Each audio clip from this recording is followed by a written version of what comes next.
I do want to preach today. Thank you so much for allowing me to come. And I want to thank the pastor, Pastor Clark. Pastor Clark, can I call you Pastor Clark? Yes. You are Pastor Clark.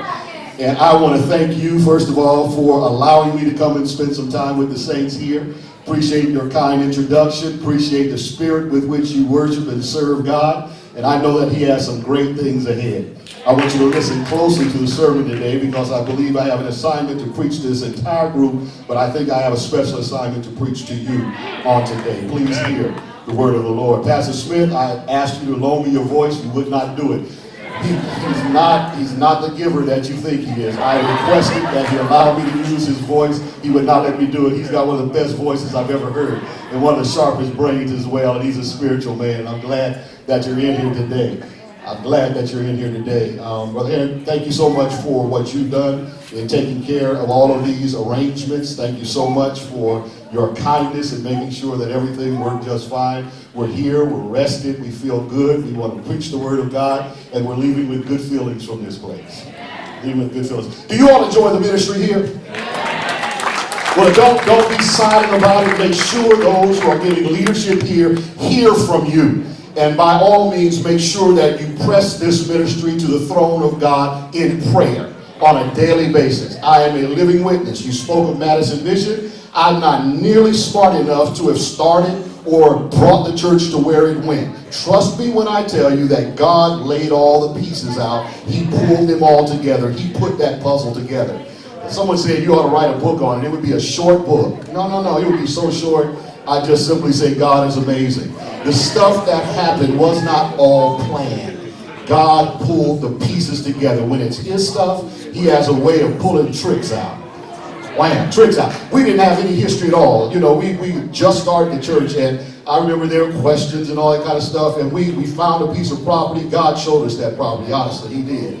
And we were able to buy that piece of property, went to the bank gave us what we needed, and we had no financials to present. They just believed and said, okay, and everything we needed was provided right when it was needed. Doors were closed when they were the wrong doors to enter. We almost bought some land that had some wetlands on it. It had some graves on there we didn't know. We wouldn't have been able to build anywhere on there. We just would have had to walk around looking at graves and wetlands. We didn't know any better, but God did. And he said, not that one. Showed us another piece of property. You know the property that was bought over there? Bought that for $100 and some thousand. And I tell you what, a piece of that costs that right now.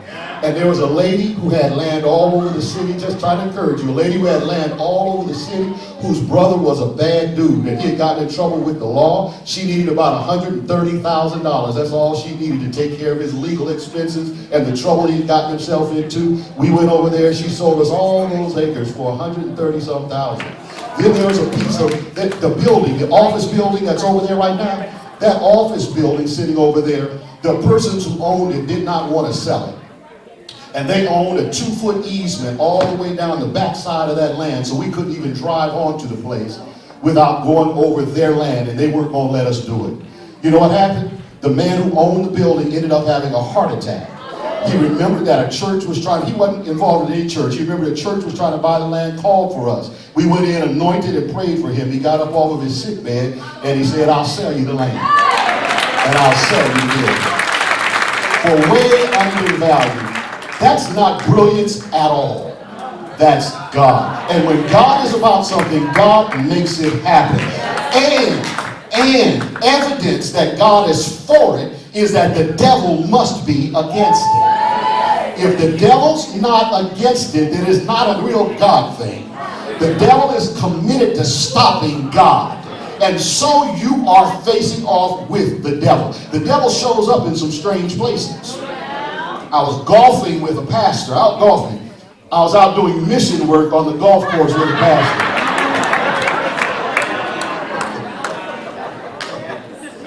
Out on God's green acres.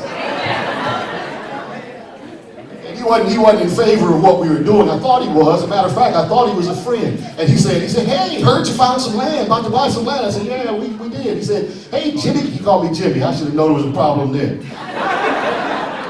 Call me Jimmy. But anyway, Jimmy, he said, when we finish, come show me the land. I went and showed him the land all happy. He said, you got somebody to finance it, Jimmy? I said, yeah, we got somebody to finance it. Who's financing it? I told him the bank that was financing it, right? And I flew on out to California from Alabama to preach that weekend.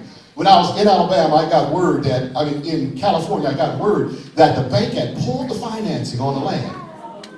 I got back and went to the bank that Monday to find out what happened, and come to find out my friend who had been out there golfing with me had gone to the bank and said, don't finance this, the conference isn't for it, they're not going to be able to take care of it, they're a bunch of kids, college kids, they have no money, blah, blah, blah. And they had pulled their financing. And I learned a lesson. You can't tell everybody everything. You can't do it.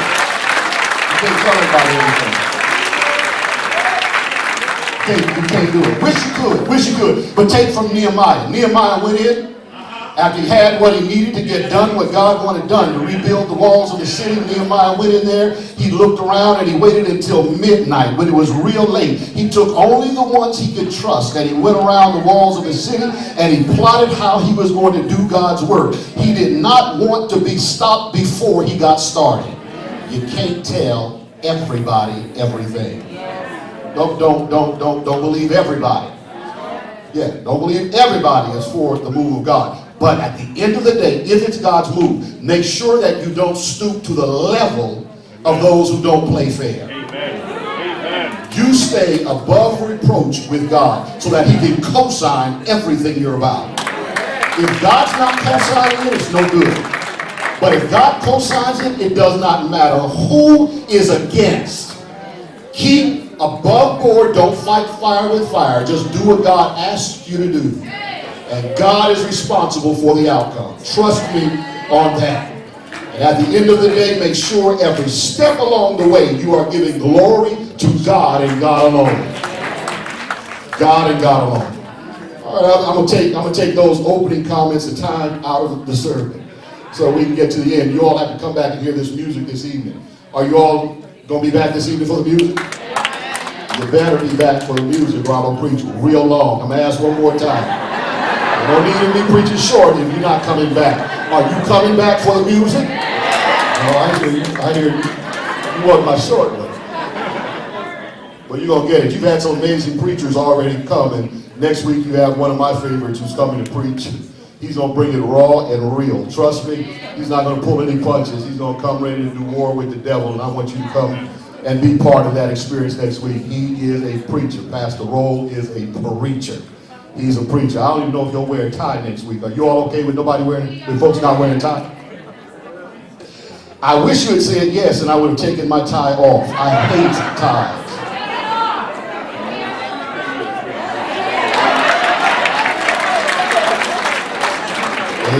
Man, I feel my help coming on. I want to preach today from the book of Matthew, the 14th chapter. Matthew 14, beginning with verse 22. When the people realized what had happened, that is, that Jesus had fed 5,000 folks with just a little bit of food, and there were 12 baskets left over, the effect was electrifying. But they began whispering about making Jesus king, but he sensed their plans. Those plans weren't in harmony with his.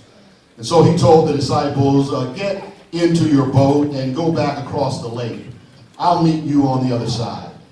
Then he dismissed the people, speaking with such authority that no one dared disobey. It was late, but when everyone had gone, he climbed a nearby hill to spend time alone in prayer. The disciples had hesitated to leave without Jesus, but seeing that he wasn't coming with them, they finally got into the boat and began to row, grumbling and complaining about Christ's refusal to set up his kingdom. Halfway across the lake, a storm arose. Waves washed relentlessly over the sides of the boat, and the wind blew them off course in spite of their best efforts. After midnight, they gave up and let the boat toss in the waves, certain that this was their last hour. But Jesus had not forgotten them. Let's underline that, would you? Jesus had not forgotten them. They thought it was their last hour, but Jesus had not forgotten them. Toward morning, he walked down the mountain through the storm and out over the surface of the lake to the disciples' boat. When the disciples saw him, they thought he was a ghost and cried out to God for help.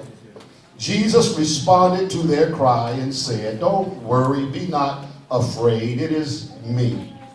Then Peter called back, "Lord, if it's really you, let me walk to you on the water." Over the noise of the storm, Jesus replied, "Come." So Peter jumped over the side. He leaped over the side of the boat and into the waves. He found that he too could stand on the water and walk. Then with his eyes on the Lord, he started walking toward Jesus.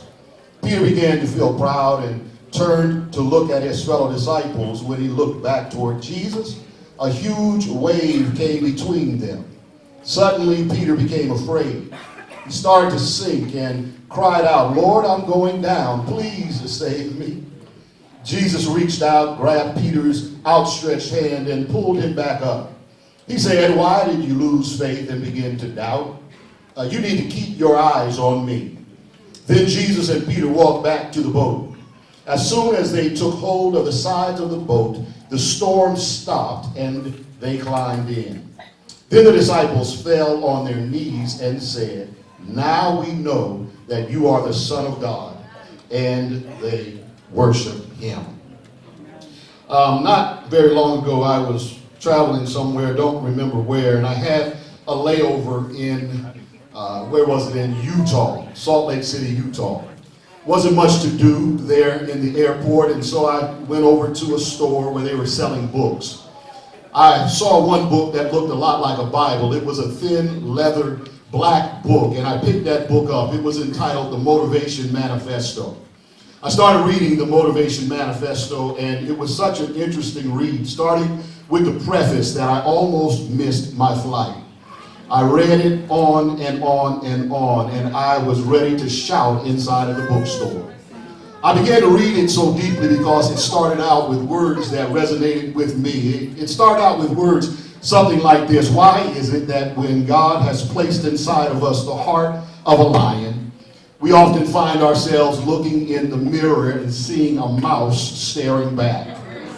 Why is it that when God has created us with the strength, agility, and speed of the leopard, do we find ourselves shuffling through life lazily, letting others tell us where to go and what to do, never really leaping, nor running, nor exercising the might with which we were born? Why is it that we allow others to tell us where we should go and what we should do, and then frustrated at what we are made to do by them, we talk about how we were made for so much more, but don't have the strength nor the courage or fortitude to reach out and do more?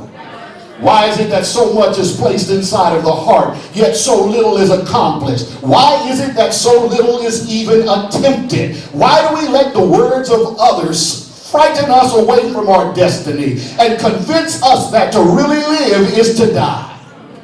When I read that, I said, I feel that thing. From the time of my youth, I let folks tell me what I ought to be and what I ought to do and how I ought to do it. I've had dreams and goals and hopes and aspirations in my heart that I've allowed to sometimes begin to die because others say it's not reasonable. I know that there's a huge God. Tozer says that in fact the one question that must be answered to determine the destiny of any human is, what is your view of God? Is he just a little bit bigger than your manageable problems? Or is he greater than every problem combined? Depending on your answer to that question, you're going to either be successful and leave a mark, or you're going to be one of the faceless many who march down the middle of the road to nowhere, dying with dreams unfulfilled and gifts unused and inventions not made, creations that you've not acted on because God put it in your heart, but you didn't have the courage to do anything with it. It's now true that in many churches we're sitting next to dead people. There was a story in the Chicago Tribune of an older lady who was found dead on her kitchen floor. She lived all alone, and what made this story so sad is not only was she found dead on her kitchen floor, she had been dead for 4 years and no one knew it. She had siblings who did not recognize it. She had neighbors who simply stepped in and cut her grass. Nobody knew she was dead. And before you make noise about that, it might be that there are people on your row who are dead and you don't know it. How do I know that they're dead folks going to church? Because they look dead. They don't try anything. They do what's always been done. They attempt what's already been accomplished. They march down the road to nowhere, making no difference, and they call themselves Christian. I know that Christians are courageous. Christians are bold. Christians are related to God. In fact, Jesus is our brother. And when I go to the book of Genesis, I talk to you about this. When I go to the book of Genesis, the first chapter, I discover that the first attribute that is mentioned about God is his creativity. In the beginning. Before we find out anything else about God, in the beginning, God created.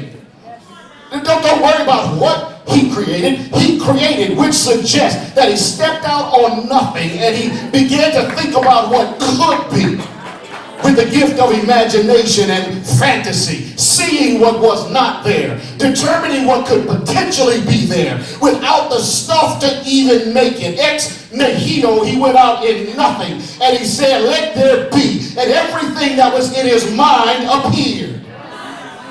He created us with the same capacity to be creative with what he created.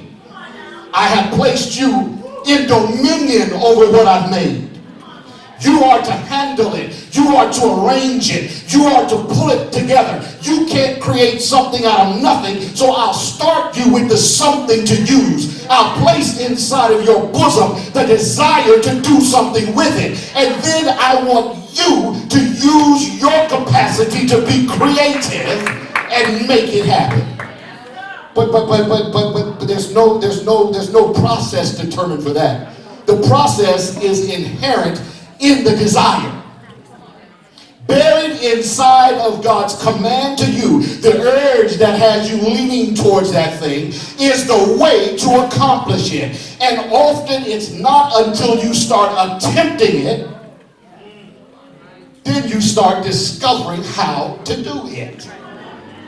Ah, man, I don't know if you feel me.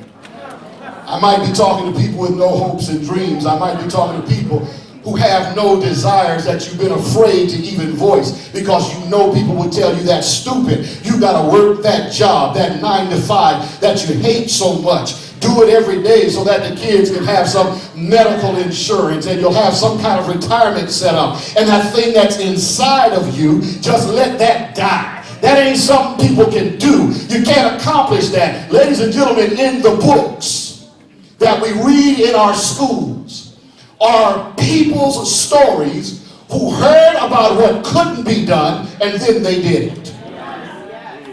May I just say, inside of the church realm, I'm feeling kind of nice right now. May I just say, inside of the church realm, we've been doing the same stuff for a long time. So that even when we start talking about doing new stuff, it's just the old stuff more intense.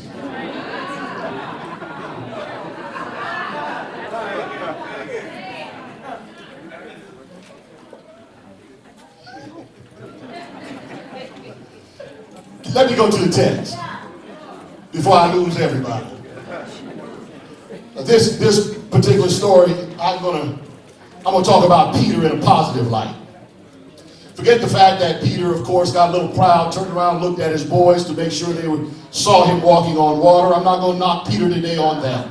Because when you start walking in new territory, you're going to stumble and trip every now and then. Never been there before. So I'm not going to knock him on that. And he did call out on Jesus. Jesus saved him. It was a successful water walk. So I'm not going to knock him for the negative part of that. Peter still was human. I will, however, lift Peter up for the faith that he exhibits when the rest of the guys in the boat acted like wimps. When they're on the boat screaming and hollering and crying and weeping like weeping, then Peter Every sanctified mind went to a sanctified place. Peter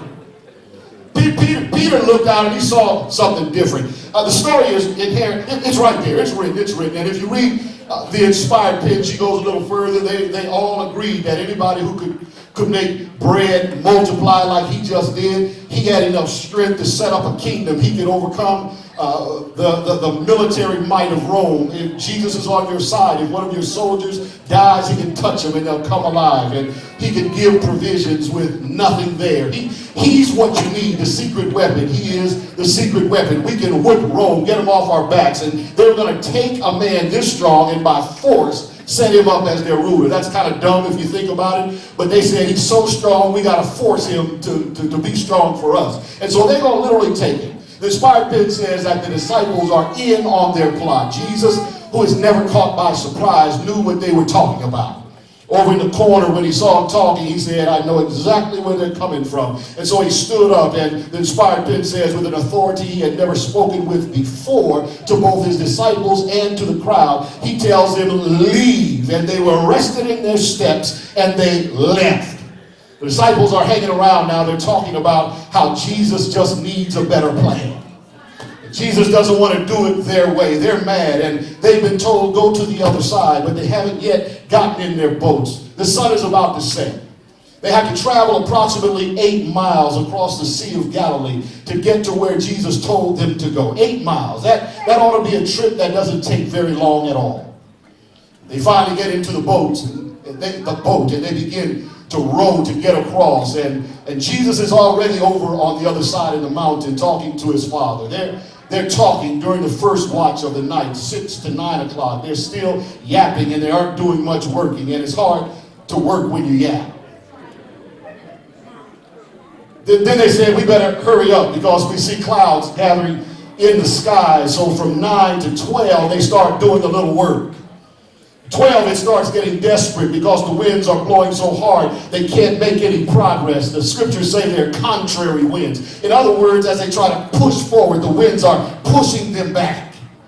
They're now exerting energy and doing everything they know they can do. They are men of the water. They are men of the sea. They know exactly how to manage that kind of trouble. And so they're bailing water and they're rowing hard. They're doing what they know how to do. And they're doing it hard and hard and harder. And nothing is working. Finally, they know that their efforts are insufficient for the challenge that they're facing.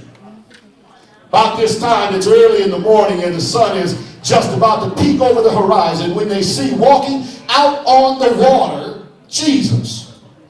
They said this must be an omen of our death because absolutely nobody walks on water. Jesus says, don't be afraid, it's me. Now his word should have been enough, but admit it, in your life rarely is his word enough. You want evidence. They're still thinking that they're about to die, although it's his voice. But Peter, here's where I stop. Here's where I pause. Peter knew it was the voice of Jesus, and there was much he did not know about what it all meant. They had been working to just keep the boat afloat. They had been using the techniques that they had been taught. They were doing it by human effort. Their technique was good, but they weren't getting anywhere. Their best hope now was to simply survive, but God had something else in mind. Peter looks at Jesus, and instead of asking this question, Master, if it's you, then jump up like you did back in the 6th chapter and tell the winds and the waves to be still and to obey your voice. Stop this storm. Sustain our boat. Get us to the other side. But Peter looked and saw something different in his God. I told you what you think of your God determines your destiny and what you're willing to try in his name. He looks at Jesus walking on the water, and instead of asking Jesus to deal with the problem, he says, Jesus, if it's you, then let me walk on the water with you. Let me translate that. Peter looked at Jesus and said, what? We've been hustling and working, bailing and rowing and fretting when all along we could have walked on this water. I didn't even know that was possible. I did not see that would have ordered it if I had known. What? I can walk on water. Water can be walked on. Water doesn't have to just be, I don't have to stay in this boat. The boat was about 9 feet wide and not very long, and these guys were smelling each other. They were sick of hearing each other breathe and whine, and they wanted off of that boat. But they didn't know they could get off of the boat and walk on the water. When Peter saw it, he said, if it can be done, if it's a possibility, if it at all can happen, then I want to do it. I want to do it. Jesus, I see a possibility I didn't know existed before. Sometimes the problem is that we just don't know all of the possibilities. We think we've got to survive our problem. We think we've got to manage our situation. We are willing to stay on the boat and ask God, God, just help us to survive. But God says you don't have to just survive. I can make the water behave. I can make the winds stop blowing. I can make the lightning stop flashing. But you'll be no stronger with that process. I want you to get out of the boat, do something you've never done before. Because when you do it, faith is built in others. Did you see that? This text ends with when they got back on the boat. Then those who were on the boat, without courage to walk on the water, knew that he was the Son of God, and they worshiped him. I think God sometimes listens to our prayers and says, are they for real? For real? Help you find $200 to pay your utility bill? That's it? Help you find a nice little rental house? That's all you want? Lord, help my car not to break down. That's it? Help me to survive this marriage. That's all you want? I think the problem with God's people is our God is too small, and we have lost a sense of the possibilities for the child of God. There are three things. There are three things that I learned from this text. Three things that I learned from this text. Three things. Three compliments. Three compliments. Compliment number one. What does this text teach me? It teaches me, number one, that I don't have to just to preserve my position, protect my possessions, or manage my problems. I have the capacity to turn around and say goodbye to them. The God that I serve is too big to just help me manage a no-good, uneventful life.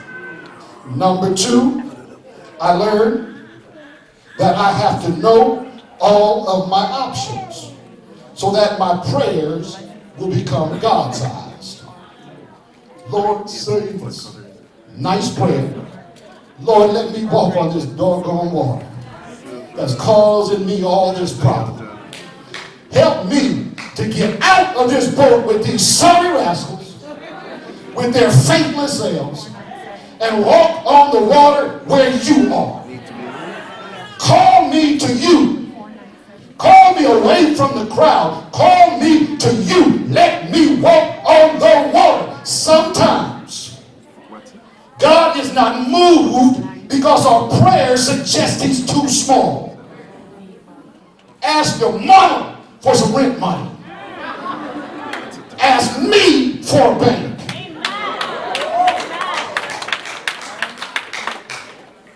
Got to know your options. I took JD, my son, and Austin, my sons, to this restaurant, one of my favorites, called the Taste of Texas. Taste of Texas has some amazing food there. But if you've never been there before, you really don't know what you ought to order. And I remember we all ordered our stuff with knowledge. JD ordered his stuff because he wanted to pronounce a nice word. I'll never forget when his plate came. It looked like the appetizer before the appetizer. While we had plates full of food just falling off the side, we needed sideboards on our plate. While he had these little bitty things, I remember he had a little bitty, like a paintbrush or some kind of sauce on there. Man, we had a ball laughing at JD. You ignorant rascal, you did not know what was on that menu. You didn't know. You didn't know. I've learned about this thing called a secret menu. Y'all ever heard of a secret menu? Yeah, some yes, some no. I'm scared to lay this out here because sometimes when I'll preach and use this illustration, that's all people remember is the secret menu. There's a little fast food place in California. I don't know if it's in other places called In-N-Out Burgers. Don't shout too hard, preacher. In-N-Out Burgers, In-N-Out Burgers. In-N-Out Burgers, it's a California experience. They say it's a pure hamburger. Don't worry about what I eat when I go there. It's no one's business but my own. They do have lettuce. They have tomatoes. Could be. Maybe I'm eating that. Who knows? Don't worry about me. Remove me from it. But I remember my wife and I stopped at In-N-Out Burgers, and I'll say this much, I did have tomatoes that day. So we stopped at In-N-Out Burgers, and I remember standing in line behind this person in front of us who was ordering stuff I did not see up on the menu. And it interested me. I said, what's going on? My wife said, oh, no. She said, the kids at school told me that there is a secret menu. I said, what? First of all, I got offended by it because it's a secret. I didn't know it. Secret menu. And I watched this person order, and they had some monstrous looking burger that came back in a bowl full of something, and I didn't know how to even order it. And so I got about ordered my stuff. I was mad. I didn't feel like eating because I knew that there was so much more, and I didn't even know what the more was. So I felt somewhat depleted. I felt somewhat ignorant. I felt like I was missing out on something great because I didn't even know what it was. I made the decision. I said, sweetheart, find out about that secret menu. She did, and there's a website. I went to the website, and I really got mad when I went to the website because I discovered not only does In-N-Out Burger have a secret menu, but there are a whole bunch of other restaurants that have secret menus too. Even Burger King has a secret menu. You didn't know that. Starbucks has a secret menu. It's not advertised. It's not out there for everybody to see. But if you want to go find it out, you can. All you got to do is just Google it. Google secret menu. Google secret menu. And watch what pops up. You're going to say, what? What? For real? For real? And next time I went to In-N-Out, I could not wait. I couldn't wait. I could not wait. It was the very next day. I was at the courthouse. I was at the courthouse. And I was there for a member. And before the member got called to the bench, lunchtime rolled around. And I Googled In-N-Out Burger. There was one less than a mile away. And I said, I'm going to walk. So I walked, and I moved real fast. Got there, I could not wait. I was in line proud, puffed up, looking down on the people who were just ordering what was up there in buckets. They have no idea. When I got up there, I knew the language for it and everything. I looked at the young lady who was behind there like, we got a secret. I ordered that thing, and she said, yes, sir. They went back there, fixed that bad boy, brought it out. It didn't taste better, but it just felt better. Because I now knew that there was an option that I did not know existed before. And Christians got to learn the options. And there is a place where you can discover all of the options, everything that's on the menu. You can have it all. But the Bible says you have not because you ask not. Often you ask not because you know not. You know not because you read not. And if you would read His Word, you can discover everything that's a possibility for you. I've learned now that when I don't have money, I can order off of the secret menu. Cattle on 1,000 hills belongs to me. Ask and He's going to give it. That's what the Bible says. When I order it off of the menu, they have no right to tell me no. And when I throw His promise right back at Him, Lord, you said. Then He always says, yes, I did. And He gives me what I ordered. Ladies and gentlemen, it's high time that we learn the options. Study the secret menu. Find out what you can possess. Are you having late nights and you got to take medication to go to sleep? The Bible speaks about a peace that passes all understanding. Amen. Are your children losing their minds? He says, if you'll contend with me, I'll contend with you and I'll save your children. Order off the secret menu. Stop just coming up with your own little things and order off the menu. Say, Lord, I'll have a number 5. Lord, I'll have a John 3:16. Father, I'll take a 1 John 1:9. And whenever you order off the menu, God gives it. So here comes Jesus walking on the water, and Peter says, hey, I didn't know that was on the menu, but since it is, I'd like some of that, please. And God said, come.